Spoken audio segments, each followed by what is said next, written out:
uint 8 underscore t. This holds exactly 8 bits, values from 0 to 255. 5 is fine, run the build, and it completes successfully.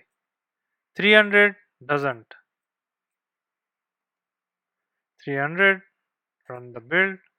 But here we see a warning, not an error, a warning, easy to miss, easy to ignore.